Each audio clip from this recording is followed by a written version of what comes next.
100కు పైగా దీర్ఘకాలిక సమస్యలకు ఎటువంటి ఆపరేషన్ దుష్ప్రభావాలు లేకుండా హోమియోపతి చికిత్స. కవితమ్మ వెనక్కి జరుగునా, వెనక్కి ఇటు వెనక్కి వచ్చేబెట్టు.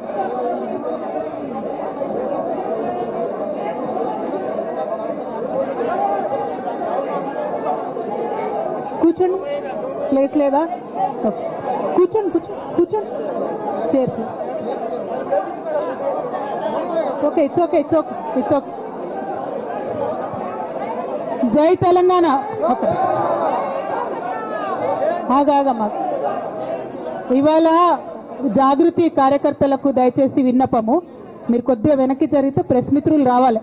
అంటే ప్రెస్ మిత్రుల ద్వారా అందరికి విషయం చేరాలి కదా. కవిత వెనక్కి జరు బిడ్డ, ఏమనుకో. అజయ్ జరు, చైర్లేమా అక్కడ చైర్లు తీసుకోండి. వెళ్ళు, ఎటోదికి వెళ్ళు. సంపతన్న వెనక్కి జరుగు. గోపన్న వాళ్ళని కూర్చొని ప్రెస్ వాళ్ళ నిలబడని.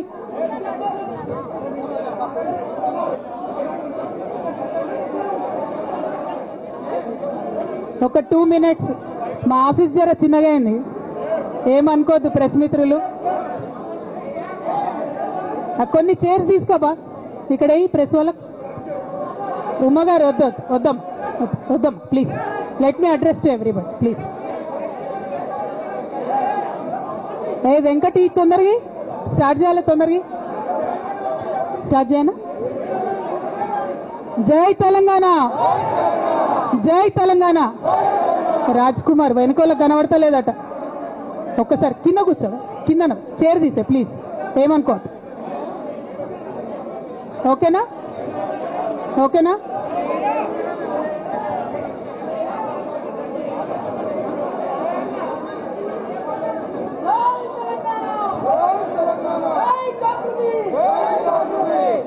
అందరికీ నమస్కారం. ప్రెస్ మిత్రులకు ప్రత్యేక నమస్కారాలు. అదేవిధంగా ఆగమ్మా, నువ్వు గన్మేన మా పక్క సార్.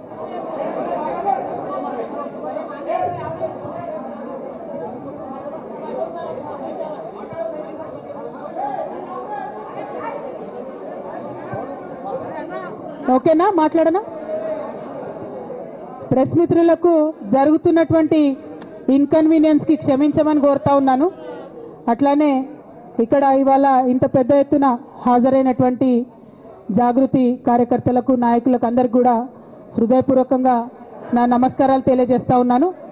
కానీ జాగృతి కార్యకర్తలు దయచేసి సాయిని వెనక్కి జరు, కూర్చోబెట్టు ప్రెస్ వాళ్ళని, ఫ్రీగా కూర్చొని వెనక్కి జరు బిడ్డ. అజయ్ సీనా ఒక్క అడుగు వెనక్కేనా ప్లీజ్, కొద్దిగా వాళ్ళు ఫ్రీగా నిలబడండి. ప్రెస్ మిత్రులందరికీ కూడా ధన్యవాదాలు తెలియజేస్తా ఉన్నాను, సమయం తీసుకొని ఈ పత్రికా సమావేశానికి వచ్చినందుకు. నిన్న మధ్యాహ్నం తర్వాత భారత రాష్ట్ర సమితి నుంచి ఒక ప్రకటన మీ అందరి ద్వారా నేను మీడియాలో చూడడం జరిగింది. మరి బీఆర్ఎస్ నుండి వచ్చినటువంటి ఈ ప్రకటనలో పార్టీ ఎమ్మెల్సీ శ్రీమతి కె కవిత ఇటీవలి కాలంలో ప్రవర్తిస్తున్న తీరుతెన్నులు, కొనసాగిస్తున్న పార్టీ వ్యతిరేక కార్యకలాపాలు బీఆర్ఎస్ పార్టీకి నష్టం కలిగించే రీతిలో ఉన్నందున పార్టీ అధిష్టానం ఈ విషయాన్ని తీవ్రంగా పరిగణిస్తున్నది.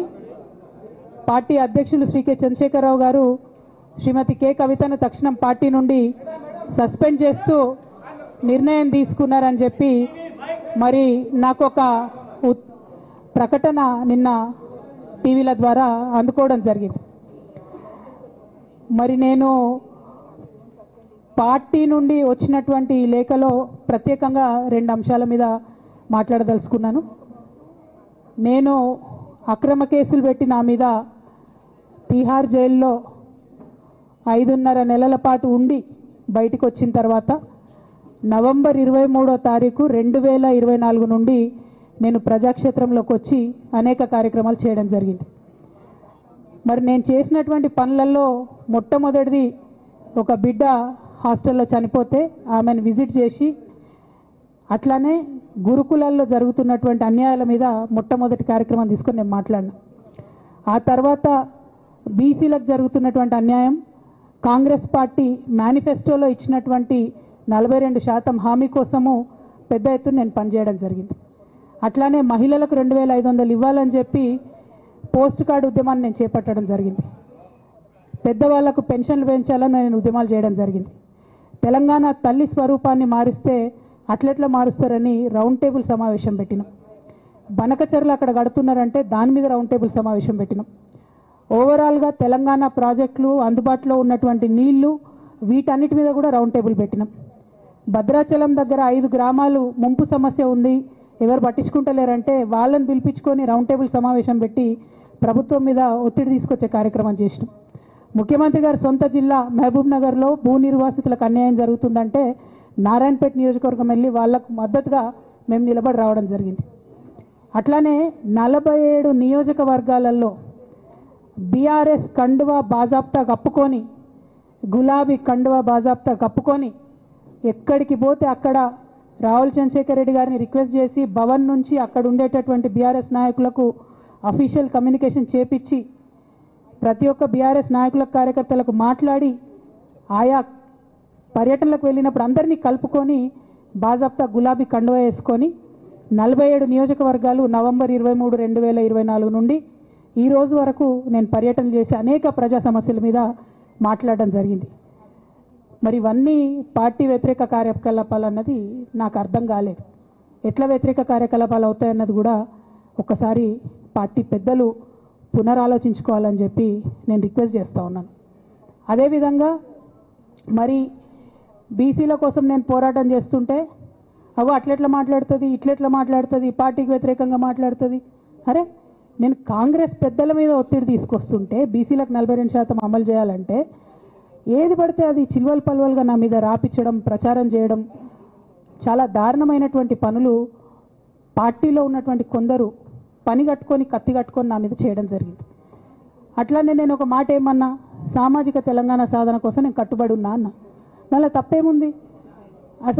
అసలు నాకు జన్మనిచ్చినటువంటి నా తండ్రి, ఈ ప్రాణాన్ని భిక్షగా ఇచ్చినటువంటి నా తండ్రి, ఆయన చిటికెన వేలు పట్టుకొని నేను ఓనమాలు నేర్చుకున్న ఉద్యమాలు ఎట్లా చేయాలని, ఆయన చిటికెల వేలు పట్టుకొని ప్రజలంటే ఏంది, ప్రజా సమస్యలు అంటే ఏంది, ఎందుకోసం దాని మీద గలమెత్తాలని చెప్పి నేను నేర్చుకున్నా. ఆ నాయకుడి స్ఫూర్తిగానే నేను సామాజిక తెలంగాణ మాట్లాడినా. భారతదేశం మొత్తంలో ఇన్ని రాష్ట్రాల్లో ముఖ్యమంత్రులు అయితే 75 ఏళ్ళ స్వతంత్ర భారతదేశం, 79 ఏళ్ళు స్వతంత్ర భారతదేశంలో దళితులకి 3 ఎకరాల భూమి ఇస్తా అని చెప్పినటువంటి ఏకైక గొప్ప నాయకుడు కేసీఆర్ గారు. ఆయన దగ్గర నుంచే కదా నేను సామాజిక తెలంగాణ ఎజెండా నేర్చుకున్నది. బీసీలకు ఎవరు వృత్తి పనిదారులు ఉంటే వాళ్ళకి చేయూతనిస్తా అని చెప్పినటువంటి ఏకైక ముఖ్యమంత్రి కేసీఆర్ గారు. చెప్పినట్టుగా డబ్బులు ఇచ్చిండు కూడా, ప్రతి కులాన్ని కాపాడుకునే ప్రయత్నం చేసిండు. అది కాదా సామాజిక తెలంగాణ? నేను మే 1 నాడు లేబర్ డే రోజు మాట్లాడితే దాన్ని చిల్వల్ పలువలు చేసి సామాజిక తెలంగాణ పేరుతోని కవిత పార్టీ పెడుతుందని చెప్పి నేను నిన్న చెప్పిన 2 పేర్లు పని కట్టుకొని నా మీద దుష్ప్రచారం చేసిండ్రు. నేనేమైనా తప్పు మాట్లాడినా? బీఆర్ఎస్ పార్టీ వ్యతిరేకమా సామాజిక తెలంగాణ నినాదానికి? బీఆర్ఎస్ పార్టీకి సామాజిక తెలంగాణ అవసరం లేదా? భౌగోళిక తెలంగాణ వస్తే సరిపోతుందా? బంగారు తెలంగాణ కావాలని కేసీఆర్ గారు ఇచ్చిన నినాదమే కదా. బంగారు తెలంగాణ అంటే ఏంది? హరీష్ రావు ఇంట్లో బంగారం ఉంటే, సంతోష్ రావు ఇంట్లో బంగారం ఉంటే బంగారు తెలంగాణ అవుతుందా? కాదు కదా. ప్రతి ఒక్క సమాజం బాగుంటేనే బంగారు తెలంగాణ అవుతుంది. నేను అదే కదా మాట్లాడినా.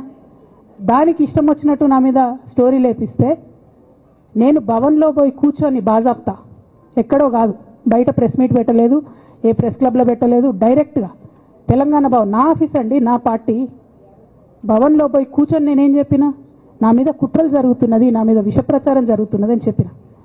నేను రామన్నను బుజ్జగించి గడ్డం పట్టుకొని అడుగుతా ఉన్నా, అన్న నీ చెల్లెని, ఒక మహిళా ఎమ్మెల్సీని మన పార్టీ ఆఫీస్లో కూర్చొని నా మీద కుట్రలు జరుగుతున్నాయని నేనంటే మీరు వర్కింగ్ ప్రెసిడెంట్గా ఉన్నారన్న, ఫోన్ చేయరా అన్న నాకు? ఏమైంది బేటా, ఎందుకు బాధపడుతున్నావు అని ఫోన్ చేయరా? ఇది ఎప్పుడు జరిగిన ఇన్సిడెంటు? లేక లీక్ కాకముందు, నేను నా కొడుకు గ్రాడ్యుయేషన్కి అమెరికా పోకముందు, అంతకుముందే. మరి మీరు వర్కింగ్ ప్రెసిడెంట్ కదన్నా, నేను పార్టీ ఎమ్మెల్సీని కదా. చెల్లెలు, అన్న, బంధుత్వాలు పక్కన పెడదాం ఒక్క నిమిషం. ప్రొఫెషనల్ సెటప్లో ఒక పొలిటికల్ పార్టీలో ఒక మహిళా ఎమ్మెల్సీ భవన్లో కూర్చొని నా మీద కుట్రలు జరుగుతున్నాయంటే మీరు మాట్లాడినరా అన్న? 103 రోజులు అయిపోయిందన్న ఇయ్యాలటికి, ఒక్క మాట మాట్లాడినరా? కేసీఆర్ గారు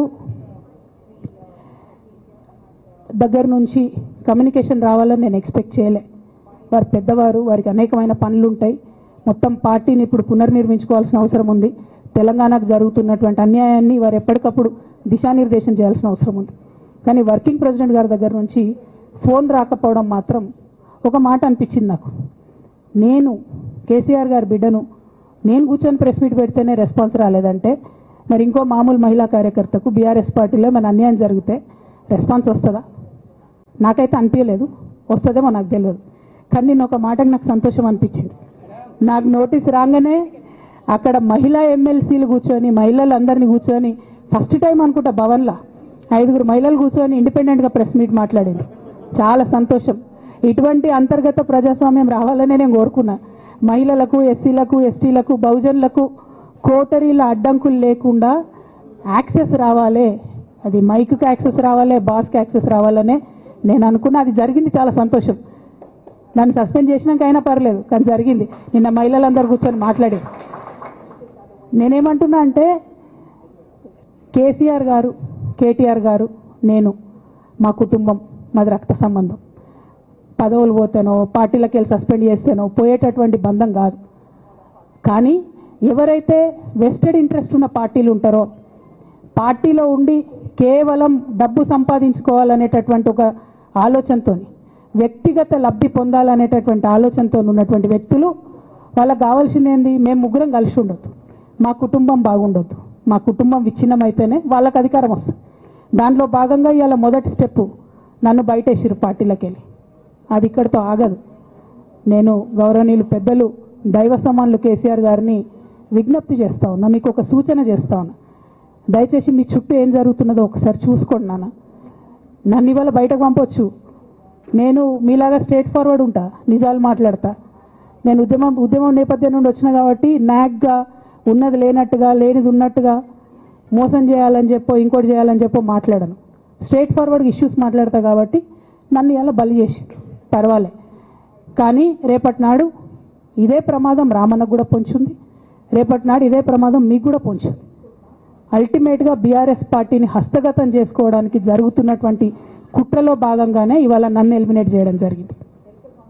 నేను ఇవాళ ఓపెన్గా అడుగుతా ఉన్నాను, హరీష్ రావు గారికి నేను సూటి ప్రశ్న వేస్తున్నా, ఈ రాష్ట్ర ముఖ్యమంత్రి రేవంత్ రెడ్డి గారికి కూడా నేను సూటి ప్రశ్న వేస్తున్నా. నా మీద కుట్రలు ఎప్పటి నుండి ప్రారంభమైనాయి? ఎప్పుడైతే హరీష్ రావు గారు, రేవంత్ రెడ్డి గారు ఒకే ఫ్లైట్లో హైదరాబాద్ నుండి ఢిల్లీకో, ఢిల్లీ నుండి హైదరాబాద్లో ఒకే ఫ్లైట్లో వాళ్ళిద్దరు ప్రయాణం చేసి వచ్చినప్పుడు హరీష్ రావు గారు రేవంత్ రెడ్డి గారు కాలు పట్టుకొని సరెండర్ అయినాక ఈ కుట్రలు స్టార్ట్ అయినాయి, నా మీద ఈ స్టోరీలు స్టార్ట్ అయినాయి, మా కుటుంబాన్ని విడగొట్టాలనేటటువంటి కుట్ర స్టార్ట్ అయింది. నేను ఛాలెంజ్ చేస్తా ఉన్నా, రేవంత్ రెడ్డి గారు మీరు చెప్పండి, ఆ ప్రయాణం జరిగిందా జరగలేదా? హరీష్ రావు గారు మీరు చెప్పండి, ఒకే ఫ్లైట్లో మీరు రేవంత్ రెడ్డి గారితో కలిసి వచ్చిండ్రా రాలేదా? ఆ తర్వాత నుండే నా మీద ఈ కుట్రలు జరుగుతున్నాయా లేదా? సరెండర్ అయింది మీరు. ప్రతి ఒక్క విషయంలో దాదాపు ఒక 7-8 ఇష్యూస్ ఉన్నాయి, ఇన్సిడెంట్స్ ఉన్నాయండి. అఫీషియల్ పిఆర్ఓ ట్వీట్ చేస్తాడు, Congress party official PRO tweet చేస్తాడు, ముఖ్యమంత్రి గారు పిఆర్ఓ, ఈ పాల వ్యాపారంలో అవినీతి జరిగిందని. తెల్లారి 2-3 పేపర్లలో వస్తుంది, 3వ రోజుకి మాయమైపోతుంది.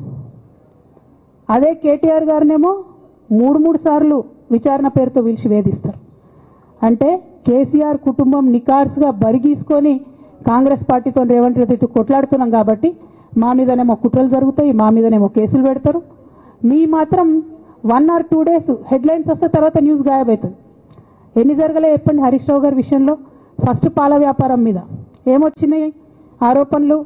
ఆనాడు బీఆర్ఎస్ పార్టీ గవర్నమెంట్లో SC, ST, BC హాస్టళ్లకు Harish Rao గారి పాల వ్యాపారం నుంచి పాలు సప్లై చేసిరనే ఆరోపణలు అయోధ్య రెడ్డి గారు ట్వీట్ చేసిండ్రు. గతం 2 రోజులు పోయింది ఆరోపణ. ఎందుకు? సరెండర్. నెక్స్ట్ ఒక అభియోగం చేసిరు ముఖ్యమంత్రి గారు, రంగనాయక్ సాగర్ దగ్గర ఆయన ఫామ్ హౌస్ ఉంది, అది ప్రభుత్వ భూమి, కబ్జా చేసిండని.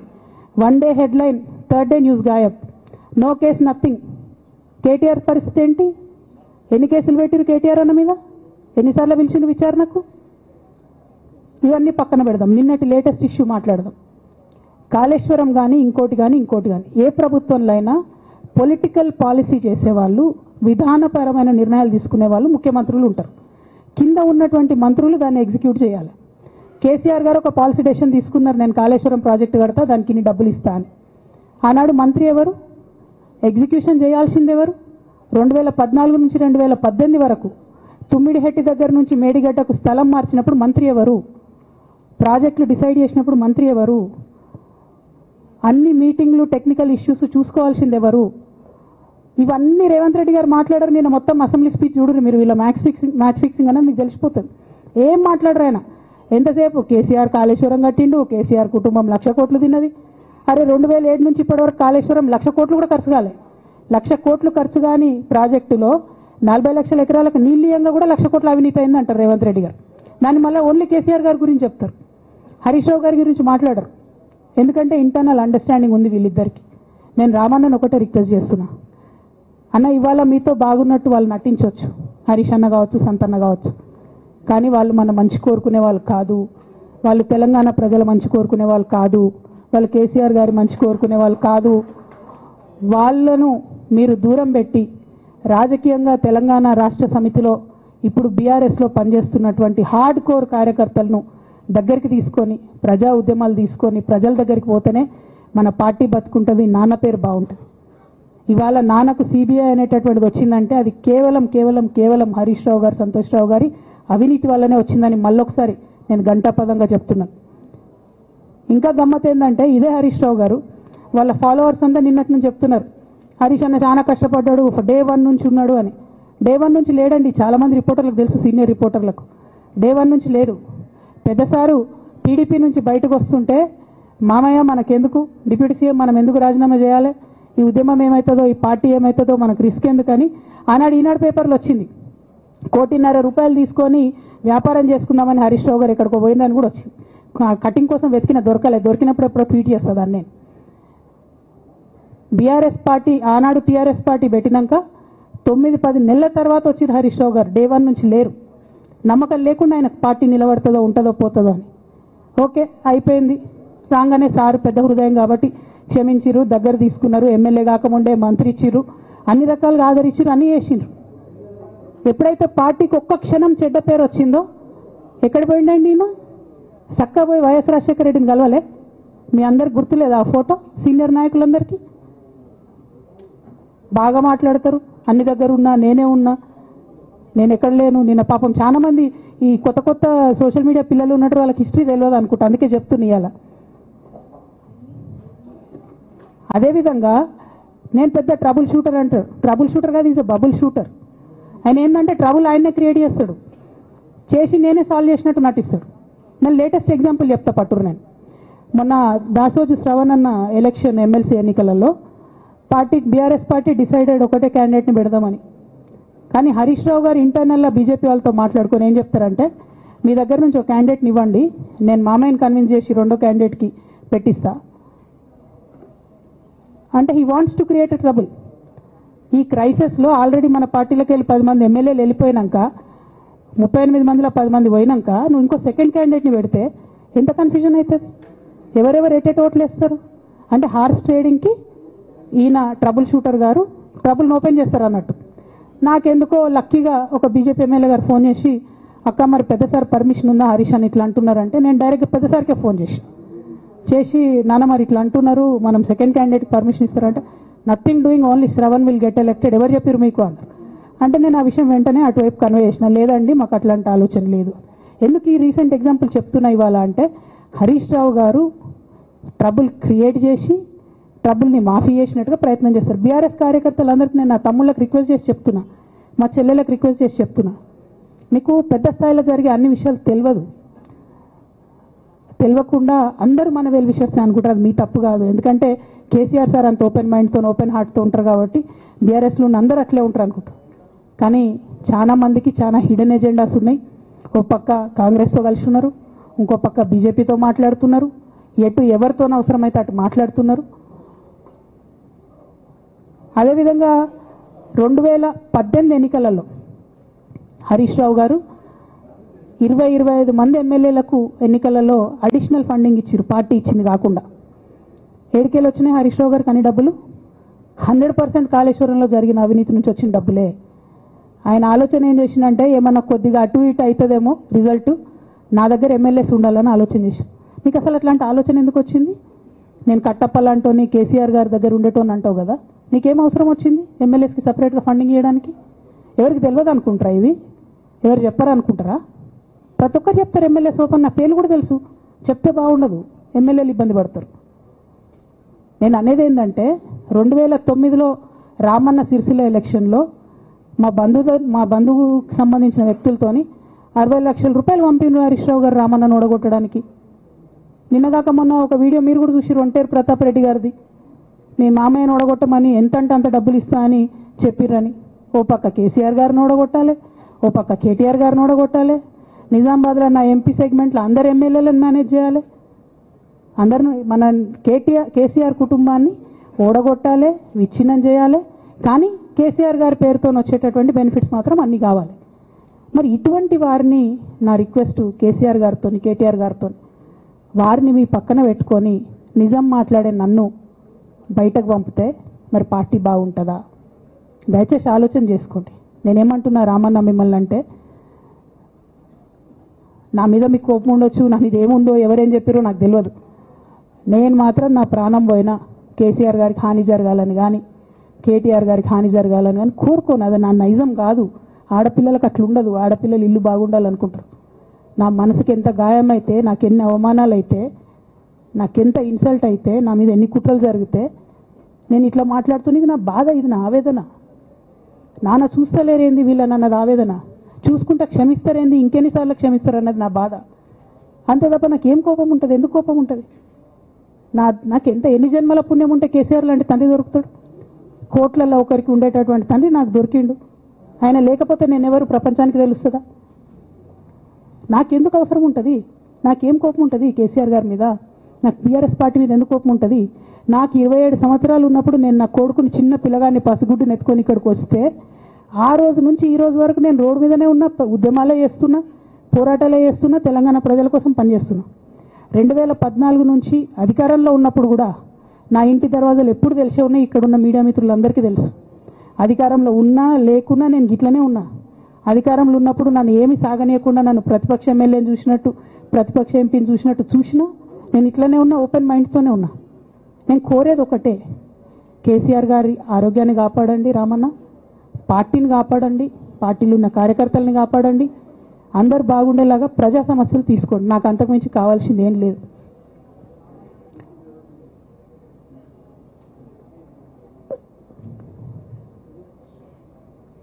కానీ మొన్న అసెంబ్లీలో అర్ధరాత్రి దాకా పెట్టి రేవంత్ రెడ్డి గారు కేసీఆర్ గారిని తిడుతుంటే దయ్యాలు వేదాలు వాళ్ళు ఇస్తున్నట్టు అనిపించింది నాకైతే. దానికి ఈయన హీరోలాగా ఎదుర్కొన్నాడు, ఈయన 6 అడుగుల బుల్లెట్ అని పార్టీ అంతా ట్వీట్ చేస్తే, మరి 6 అడుగుల బుల్లెట్ ఎవరికి గాయం చేస్తుంది? ఎండ్ ఆఫ్ ద డే ఇవాళ అయితే నన్ను గాయపరిచింది, రేపు రామన్నను గాయపరుస్తారో కేసీఆర్ని గాయపరుస్తారో. జాగ్రత్తగా ఉండండి రామన్న, నేను చెప్పేది ఏం లేదు. జాగ్రత్తగా ఉండండి, కేర్ఫుల్గా ఉండండి. ఎట్ ద సేమ్ టైం ఈ హరీష్ రావు గారి కారణంగా గమ్మత్ ఏముంటుందంటే, ఒకసారి హంపీకి పోతారు వీళ్ళందరూ, మీ అందరికీ తెలుసు ఆ స్టోరీ. హంపీకి పోయి పాటలు పాడుకుంటారు, మొత్తము చాలా మంది కలిసి కేసీఆర్ గారిని చాలా అవమానకరంగా మాట్లాడతారు, ఒక పార్టీని వెన్నుపోటు పడదామని డిజైన్ చేస్తారు. ఇదంతా వీరికి తెలుసు, హరీష్ రావు గారికి తెలుసు. నేను ఆ రోజు సాక్ష్యం ఉన్న హరీష్ అన్న వచ్చి లిటరల్లీ రామన్న చేతులు పట్టుకొని, అరే మామయ్యకి ఎప్పుడు సింక్ ఆర్ సేల్, నేను మామయ్యతోనే ఉంటా అని చెప్పి అక్కడ మాట్లాడుకున్న వాళ్ళందరినీ వెబసార్ దగ్గర అవుట్ చేసిండి. ఆ తర్వాత పర్యవసానంలో ఈటల రాజేంద్ర అన్న బయటికి వెళ్ళడం. ఈ మహానుభావుడు వల్ల జగ్గారెడ్డి దగ్గర నుంచి మొదలు పెడితే, చెరుకు శ్రీనివాసరెడ్డి ముత్యంరెడ్డి అన్న కొడుకు దగ్గర నుంచి మొదలు పెడితే, రఘునందన్ రావు గారు, మైనంపల్లి గారు, విజయశాంతి గారు, విజయరామారావు గారు, ఆయన పాత పెద్ద ఆయన ఉండే ఈటల రాజేందర్ గారు, వీళ్ళందరూ పార్టీలోకి వెళ్ళి పోయినారు కదా. పోలేదా? ఇవన్నీ హరీషన్న చేసినాయి కదా. ఆనాడు దుబ్బాక ఉప ఎన్నిక ఎందుకు ఓడిపోయినాం? దుబ్బాక ప్రజలకు ఇప్పటికి కూడా గుర్తుంటుంది. వాళ్ళందరూ ఒకటే మాట చెప్తారు, ఈయన సిద్దిపేటకు తప్ప రూపాయి రానియాడు దుబ్బాకకు, ఈయన వచ్చి ప్రచారం చేసిండు కాబట్టి మేము ఓటేయాలని ఓపెన్గా చెప్పారు ఆనాడు ఎన్నికలలో. దానికి ఏం రాపించుకుంటాడు ఈయన పేపర్లల్లో? ఒంటరి పోరాటం చేసి ఓడిన హరీష్ రావు, అసలు ఓడిపోయిందే మీ వల్ల కదా. మీరు మీడియా మేనేజ్మెంట్లో సూపర్, అలా డౌట్ ఏం లేదు. రామన్న యూట్యూబ్ మేనేజ్ చేసి నా మెయిన్ స్ట్రీమ్ మీడియా మేనేజ్ చేస్తాడు అంతే, అంతకుమించి వేరే ఏం లేదు. నేను రామన్నని రిక్వెస్ట్ చేస్తున్నా, మీరు కూడా ఆ స్కిల్ నేర్చుకోండి అన్న. అట్లనే ఈటెల రాజేందర్ గారు ఉప ఎన్నిక దగ్గరుండి హరీష్ అన్న గెలిపిలేదా అండి ఈటెల రాజేందర్ని? ఆనాడు పీసీసీ అధ్యక్షుడిగా ఉండి రేవంత్ రెడ్డి గారు ఏమంటారు, కాంగ్రెస్ పార్టీ ఓడిపోతుంది ఇడా అని చెప్పి ఆయన ముందే డిక్లేర్ చేసిండు, ముందే చేతులు ఎత్తేసిండు. హరీష్ అన్న ఆడ పోయి కూర్చొని మరి ఈటెల రాజేందర్ అన్నని గెలిపించొచ్చిండు. ఈ బంధం రేవంత్ రెడ్డి గారిది హరీష్ రావు గారిది అప్పటి నుంచి కొనసాగుతుంది, కొత్త బంధం ఏం కాదు ఇది. నేను కేసీఆర్ గారిని పెద్దల్ని రిక్వెస్ట్ చేసేది ఒకటే, ఈయన చేస్తున్న నక్కజిత్తుల్ని దయచేసి గమనించండి. ఇవాళ నేను బయట పోతా కావచ్చు, నాదేముంది, ఉద్యమంలోకి వెళ్ళి వచ్చినా మళ్ళీ ఉద్యమంలోకే పోతా, నాకు భయం ఏముంటుంది, నాకు ఎన్నడూ పదవుల మీద ఆశ లేదు.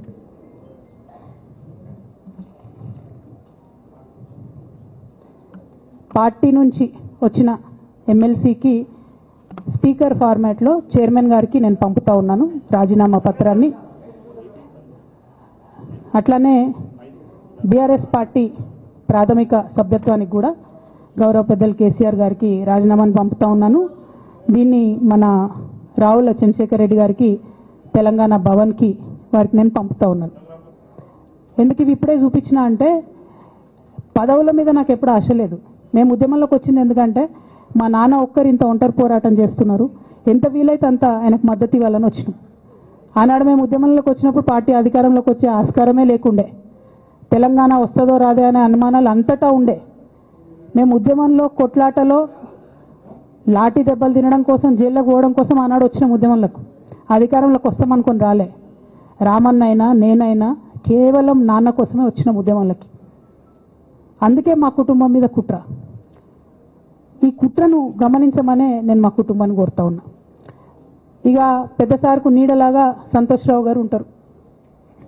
ఇక సంతోష్ రావు గారి గురించి 2 నిమిషాలు చెప్తా, అంత పెద్ద సీనున్న మనిషి కాదు కానీ చెప్పాలి. ఎందుకంటే కూరల ఉప్పు ఎట్లుంటుంది ఈయన అట్లా అన్నట్టు, ప్రతి దాంట్లో చెడగొట్టడానికి కొంచెం ఉండాలి కదా అట్లాంటి వాడు.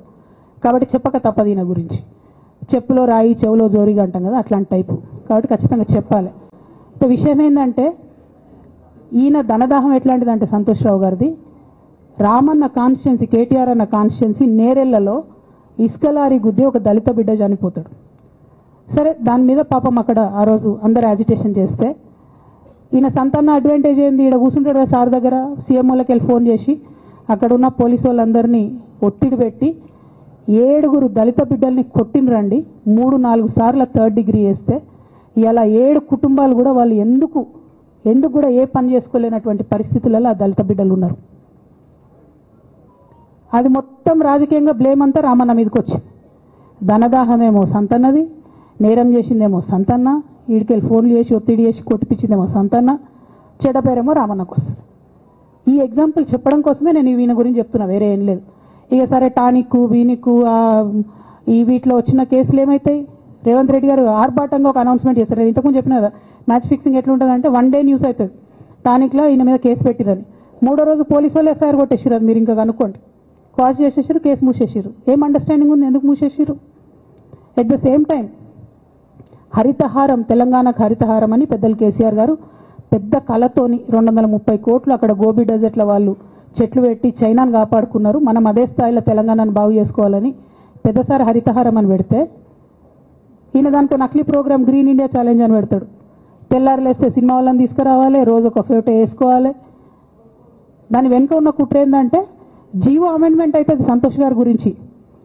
ఆ ఫారెస్ట్లను 10% ఇన్కమ్ ఎవరన్నా ఇస్తే అమ్యూజ్మెంట్ పార్క్లకు ఇస్తారన్నట్టు. దానికోసం జీవో అమెండ్ అవుతుంది. దానికి ప్రభాస్ గారిని, చిరంజీవి గారిని, అనేక మంది సినిమా స్టార్లను మోసం చేసి వాళ్ళని తీసుకుపోయి వాళ్ళతో ఫోటోలకు పోజులు ఇప్పించి ఫారెస్ట్లను కొట్టేయాలని ప్లాన్ అయినది. ఇక ఈయనకి 2-3 మనుషులు ఉంటారు సంతనకి. ఆయన పోచంపల్లి శ్రీనివాస్ రెడ్డి అని ఎమ్మెల్యే. ఇది నాకు విషయం ఎవరు చెప్పారు అంటే మన పల్లరాజేశ్వరరెడ్డి అన్ననే చెప్పిండు. మీకు ఏమైనా డౌట్లు ఉంటే ఆయన అడగొచ్చు.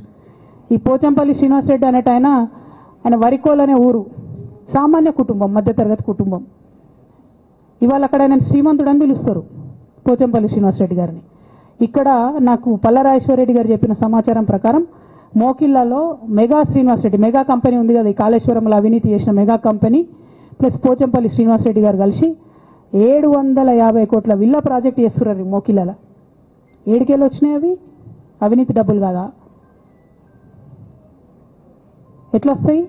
ఎవరైనా who is this Pochampalli Srinivas Reddy? Santosh Rao classmate. అది తప్ప ఆయనకున్న అర్హత ఏం లేదు. ఆయనకి ఎమ్మెల్సీ వస్తుంది, కాంట్రాక్ట్లు వస్తాయి, ఇంకేందో వస్తాయి. అట్లనే నవీన్ రావు అని ఇంకొక ఎమ్మెల్సీ ఉంటాడు.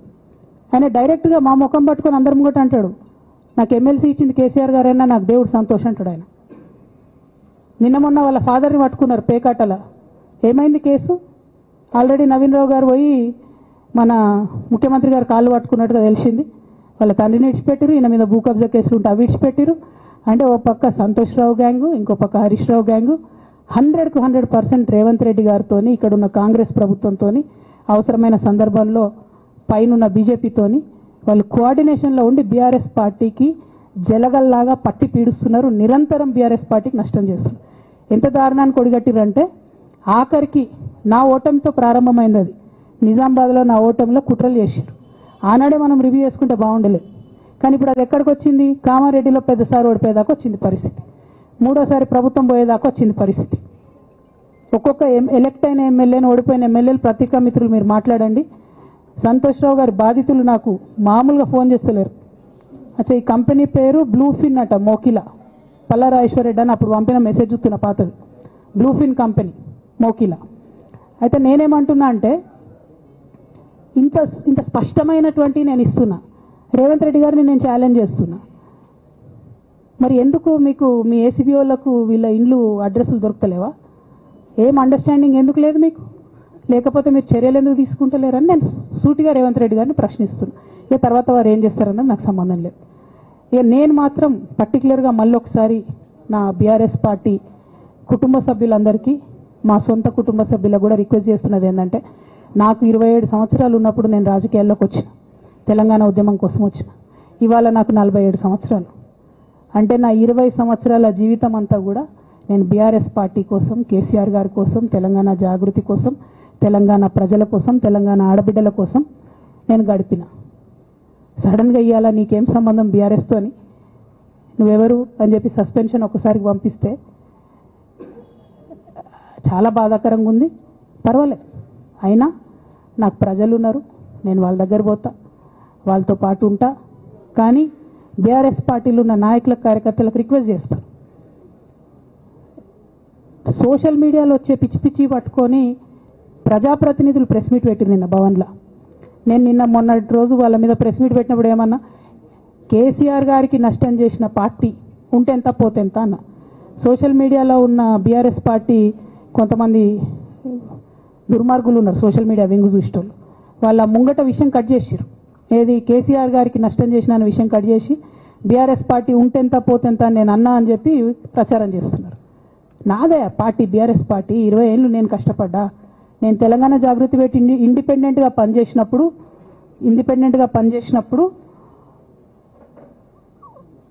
ఓటేయమని ఎవరికి చెప్పినా? నేను బీఆర్ఎస్ పార్టీకి ఓటేయమని చెప్పినా కదా. నా జీవితంలో ఇంతవరకు నేను ఇంకో పార్టీకి ఓటేయమని చెప్పలే, ఇంకో పార్టీకి ఓటేయలే. ఎట్లయితే కంప్యూటర్లో హార్డ్వేర్ ఉంటుందో అది బీఆర్ఎస్ పార్టీ, సాఫ్ట్వేర్ తెలంగాణ జాగృతి. శరీరం బీఆర్ఎస్ పార్టీ అయితే ఆత్మ జాగృతిగా పనిచేసినాం, తెలంగాణ ఆత్మగా పనిచేసినాం. మేము తెలంగాణ ఆత్మగౌరవం కోసం పనిచేసినాం, తెలంగాణ ఆత్మగౌరవ ప్రతీకలైనటువంటి బతుకమ్మ బోనాలను నిలబెట్టడం కోసం పనిచేసినాం. ఆ కాంట్రిబ్యూషన్ ఏం లేదా? నేనేం చేయలేదు ఆ పార్టీకి. నిజామాబాద్లో చికెన్ గున్యా వచ్చి బాధపడుతుంటే గల్లీ గల్లీ గల్లీ తిరిగి 2018లో ఒక్కొక్క ఎమ్మెల్యేకు ఎంత తిరిగినా అన్నది అక్కడ నిజామాబాద్ ప్రజలకు తెలుసు. ఏం కాంట్రిబ్యూషన్ లేదన్నది, ఓన్లీ హరీష్ అన్నది సంతన్నదే ఉన్నదా కాంట్రిబ్యూషన్? వీళ్ళు మేకవనే పులులు నాన్న, వీళ్ళు మీ ముంగట నటిస్తారు అంతే.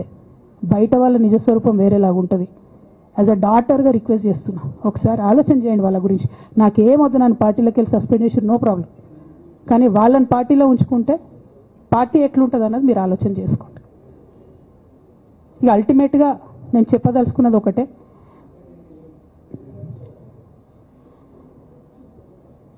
కలికాలం కాబట్టి అబద్ధాలు చెప్పేటోళ్ళది, మోసం చేసేటోళ్ళది నడుస్తుంది. టెంపరీగా వాళ్ళది నడుస్తున్నది, వాళ్ళది నడిచింది, విజయం సాధించారు కాబట్టి ఇవాళ సస్పెన్షన్ నాకు వచ్చింది. బట్ నేను ఇదివరకు చెప్పినా మళ్ళీ చెప్తున్నా, నేను కర్మ సిద్ధాంతాన్ని నమ్ముతా. ఖచ్చితంగా ఇంతకు ఇంత దేవుడు వాళ్ళకి అనుభవింపజేస్తాడు. అందులో ఏం ఆలోచించాల్సినటువంటి అవసరం లేదు. Thank you. జై తెలంగాణ, జై కేసీఆర్, జై తెలంగాణ, జై కేసీఆర్.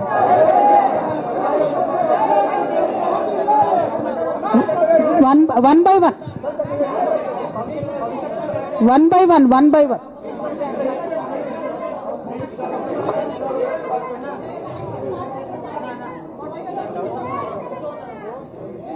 ఒక 1 minute హిందీలో చెప్పేసే అన్న. బయట నేషనల్ మీడియా మిత్రులందరూ అడుగుతున్నారు. ఒక 1 minute హిందీలో చెప్పేస్తా.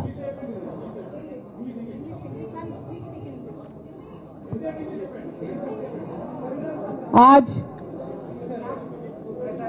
तेलंगाना की बेटी होने के नाते पूरे देश की जनता के साथ मैं ये बात कहना चाहती हूँ.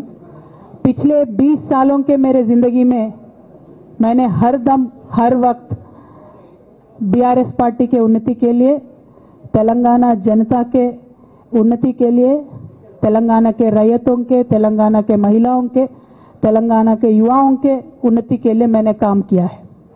और इस पूरे 20 साल के जिंदगी में मैंने अपने लिए कभी कुछ नहीं मांगा है, लेकिन तेलंगाना की जनता ने, बीआरएस पार्टी ने मुझे बहुत प्यार दिया है. मेरे पिताजी ने मुझे सांसद बना के दिल्ली भेजा है. मुझे एमएलसी का मौका भी पार्टी ने दिया है, जिसके लिए मैं पार्टी का, मेरे पिताजी का, बीआरएस पार्टी का, पूरे परिवार का, तेलंगाना के आवाम का भी बहुत ही ज़्यादा मैं आभारी हूँ. लेकिन जो भी मुझे रिस्पॉन्सिबिलिटी दिया गया था मैंने पूरे शिद्दत के साथ काम किया है. कभी भी मैंने तेलंगाना के लोगों के खिलाफ काम नहीं किया है. लेकिन आज चंद लोग बीआरएस पार्टी में, हमारे आसपास पिताजी के इर्द गिर्द थोड़े लोग, जिनके जो वेस्टेड इंटरेस्ट है, जिनको अपनी ही फायदा की जो सोच है, ऐसे लोग बीआरएस पार्टी में उनका लीड रोल हो गया है.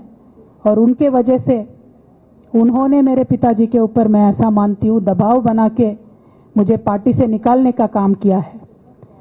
लेकिन अल्टीमेटली मैं ये मान के चलती हूँ कि मैं तेलंगाना की बेटी हूँ. मैं जब तेलंगाना में आके तेलंगाना के आंदोलन में शामिल हो गई, मैं रास्ते पे चली, मैंने लाठी खाई, मैं जेल भी गई. हर तरीके का जो भी कोशिश हो सकता है तेलंगाना के अलग रियासत हासिल करने के लिए, मैं वो तमाम कोशिशों में शामिल थी. मैं तो आंदोलन से आई हूँ. इन्होंने अभी मुझे पार्टी से, सियासत से निकालने का काम किया है, तो मैं फिर आंदोलन में चली जाऊंगी.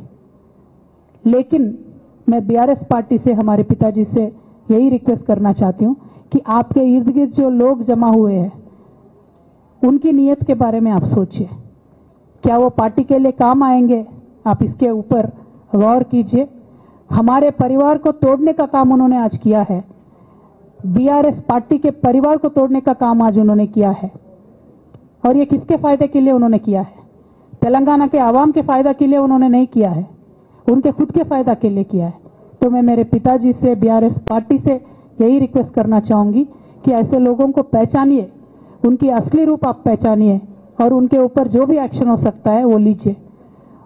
और मैं तेलंगाना चीफ मिनिस्टर रेवंत रेड्डी जी से भी डिमांड करती हूं कि आपने जो बीआरएस के परिवार को तोड़ने का आज काम किया है, हमारे बीआरएस में जो धोखेबाज लोग हैं उनसे मिलके आपने जो बीआरएस के परिवार को तोड़ने का कोशिश किया है, तेलंगाना की आवाम आपको इसका जवाब जरूर देगी.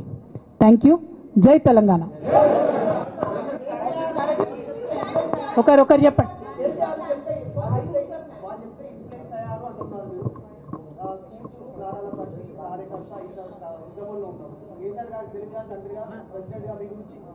ఓకే, ఇంకా ఎవరైనా చెప్పండి.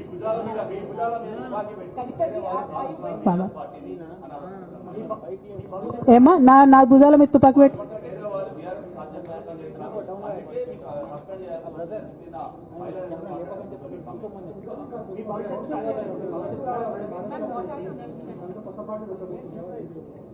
Okay, I got your question.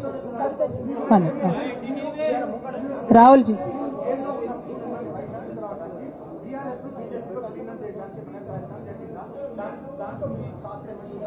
Rahul గారు మీరు పాత క్వశ్చన్ అడుగుతున్నారు.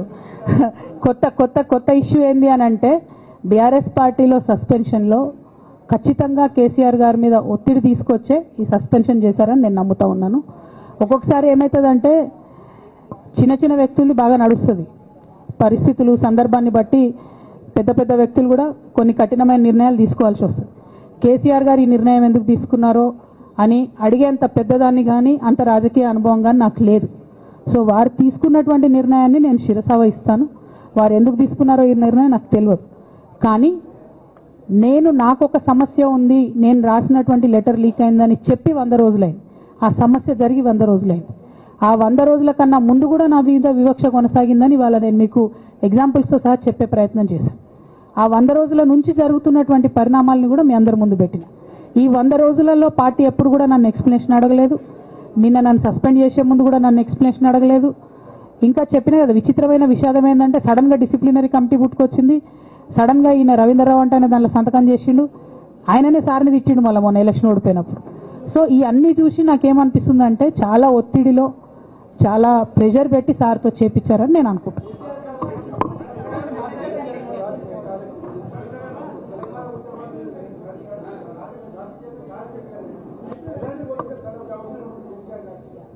Right. I got your question, ma'am. I got your question.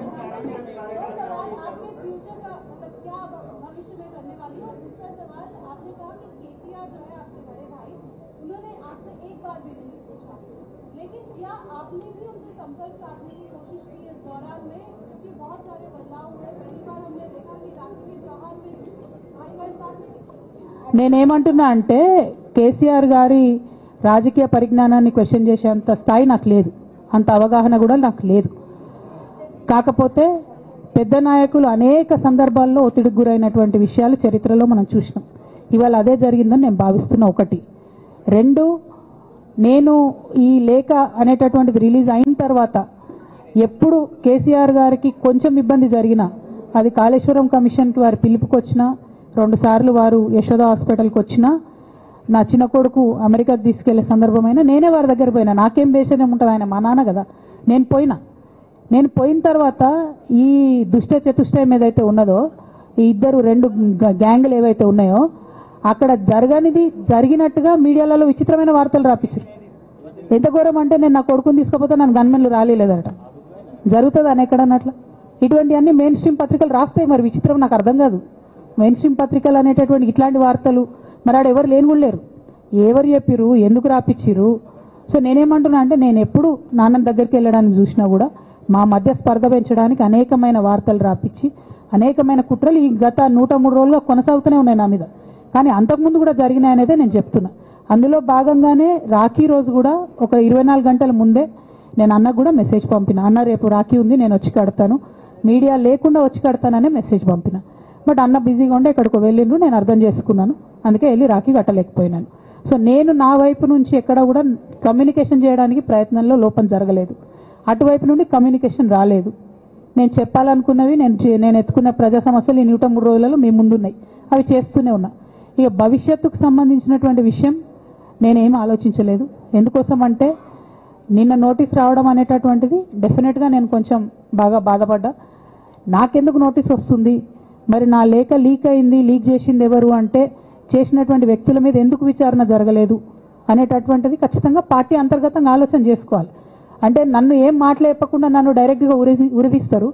నేను ఎవరి మీద అయితే కంప్లైంట్ చేసినో కనీసం వాళ్ళను అడిగినరా, అడగలేదా, చర్యలు తీసుకున్నారా, తీసుకోలేదా, ఏమీ చెప్పకపోతే, ఆ మాత్రం అంతర్గత ప్రజాస్వామ్యం లేకపోతే బయట ప్రజలకు మనం ఏం చెప్తామన్నది నా ప్రశ్న.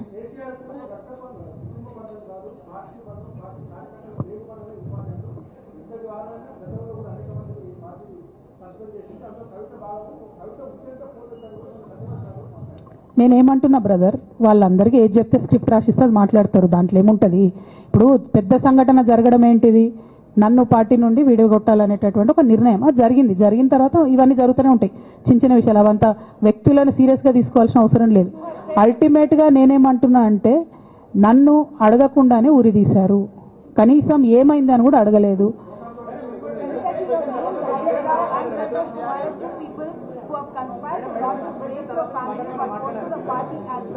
But this is also being portrayed as a succession battle that your father actually chose your brother as a political heir and that you want space in the political party as a leader, and that's the reason why you started making this kind of reversal.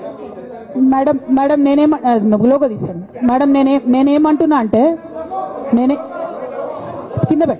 నేనేమంటున్నా అంటే ఇప్పుడు నేను మాట్లాడే press meet చూస్తున్నటువంటి రాజకీయ నాయకులకు కావచ్చు, BRS పార్టీకి సంబంధం లేని వ్యక్తులకు కావచ్చు, వాళ్ళకి ఇది ఒక ఎంటర్టైన్మెంట్, ఇది ఒక వార్త. కానీ నాకు నా లైఫ్, మా బీఆర్ఎస్ పార్టీ కార్యకర్తలకు వాళ్ళ లైఫ్.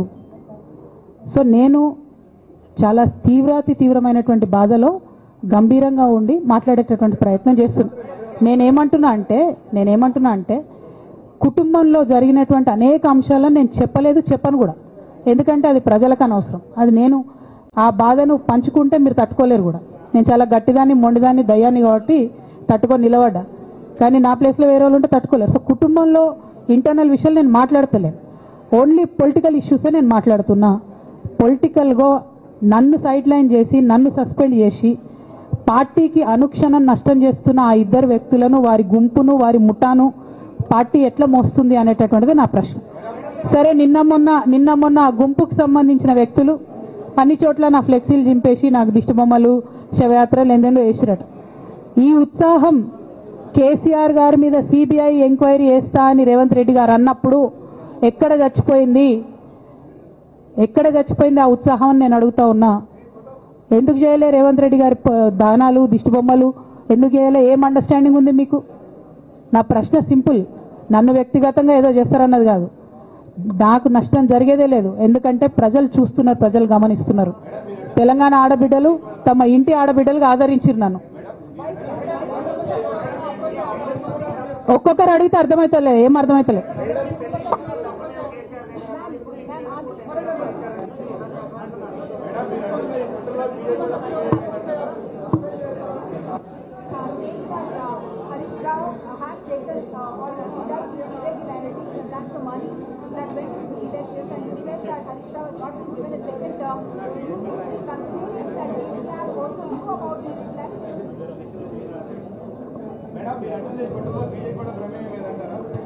నేనేమంటున్నా బ్రదర్, కుట్రలో ఎవరి ప్రమేయం ఉందన్నది నాకు తెలియదు. నన్ను సస్పెండ్ చేసిండ్రు. బీఆర్ఎస్ పార్టీకి, తెలంగాణ ఉద్యమానికి, తెలంగాణ ప్రజలకు 20 సంవత్సరాలు నా జీవితంలో కష్టపడ్డా కాబట్టి ఒక అపీల్ చేస్తున్నా నేను ప్రెసిడెంట్ కేసీఆర్ గారికి, వర్కింగ్ ప్రెసిడెంట్ కేటీఆర్ గారికి.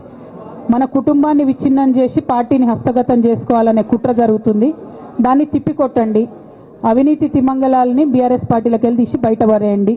అల్టిమేట్గా ప్రజలకు సేవ చేసే దాంట్లో మనం ముందుకెళ్లాలనేది నా ఆలోచన.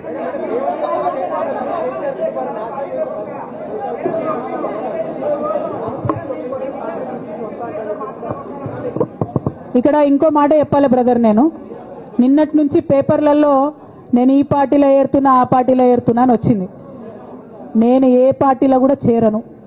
నాకు ఏ పార్టీతో అవసరం లేదు.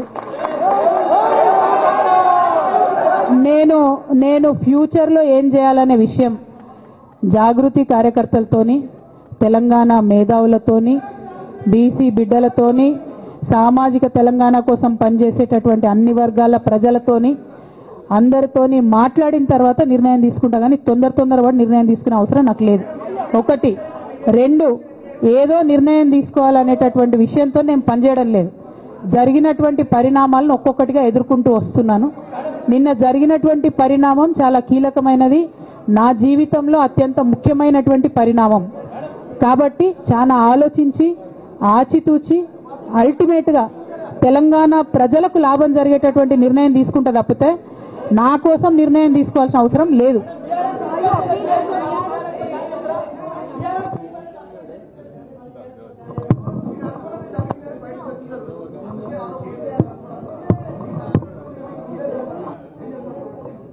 నాకెట్లా తెలుస్తుంది సస్పెన్షన్ గురించి?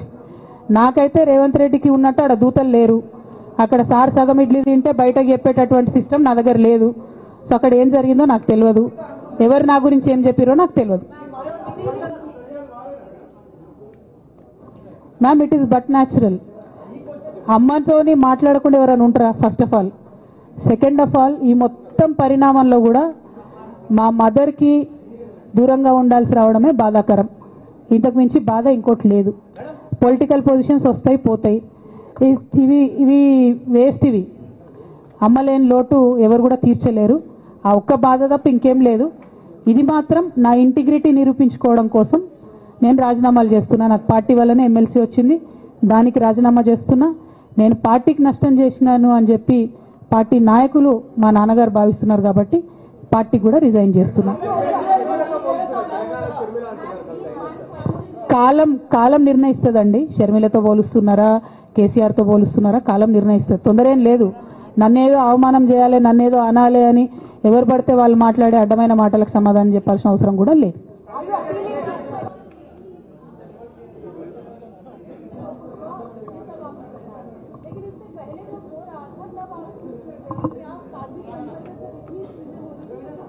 మేడం, అంతకుముందు జరిగినటువంటి ప్రతి ఒక్క విషయం కూడా నేను ఇంటర్నల్గా చెప్తూనే వస్తున్నా. ये हमारी जो लेटर लीक होने से पहले भी जो पार्टी में मेरे खिलाफ एक्टिविटी चल रहे थे, जैसे पार्टी का हमारा चैनल है टी न्यूज़ चैनल, बहुत महीनों से मेरा नहीं दिखाते मैडम टी न्यूज़ में, क्योंकि वो संतोष राव चलाते हैं. मेरा न्यूज़ नहीं आता टी न्यूज़ में. अभी नमस्ते तेलंगाना में बंद करे, वो अलग बात. बहुत रिसेंटली उनका बहुत देर के बाद बंद करे. टी न्यूज़ में कब का बंद कर दिया. ये सारे चीज़ें भी मैं बताई पार्टी में, लेकिन जब तक मेरा लेटर पब्लिक नहीं हुआ तब तक मैंने पब्लिकली अपने कभी भी दिक्कत मैंने किसी को नहीं बताया. जब लेटर उन्होंने खुद पब्लिक किया तो मुझे मजबूर होकर आज बात करना पड़ रहा है. ఏమా ఒక్క నిమిషం మా నిజామాబాద్ బిడ్డ ఏదో అడుగుతాను. ఒక్క నిమిషం చెప్పరా.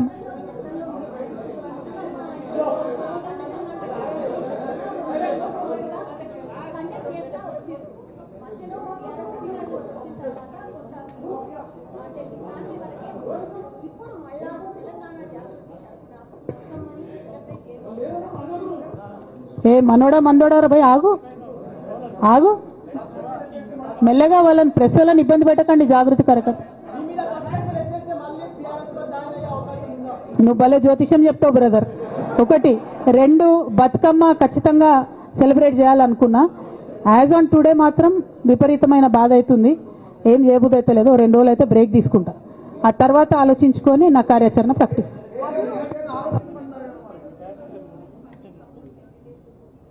Madam, not couple, more than 20. I have all the names. I don't want to name.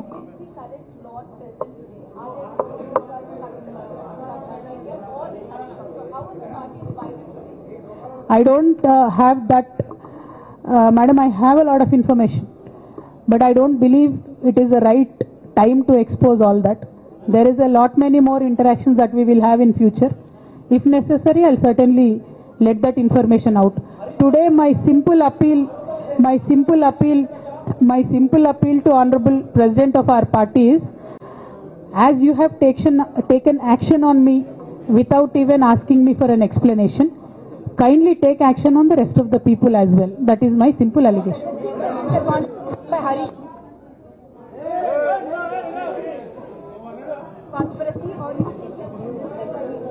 Madam, our family, me, myself and my brother and my father, they do not want us to be united, and unfortunately I believe they are filling my brother's ears and my father's ears, and I believe that they have succumbed to that malign campaign that has happened against me, and I hope they will soon realize that I am not the one who is hurting the party. Jai Telangana, Jai KCR. Thank you.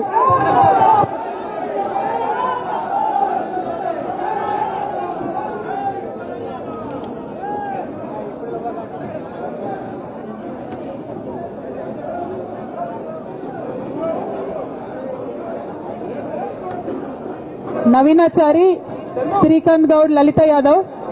And for more videos, please subscribe to iDream. Please subscribe to iDream. Please subscribe iDream. And please subscribe to iDream.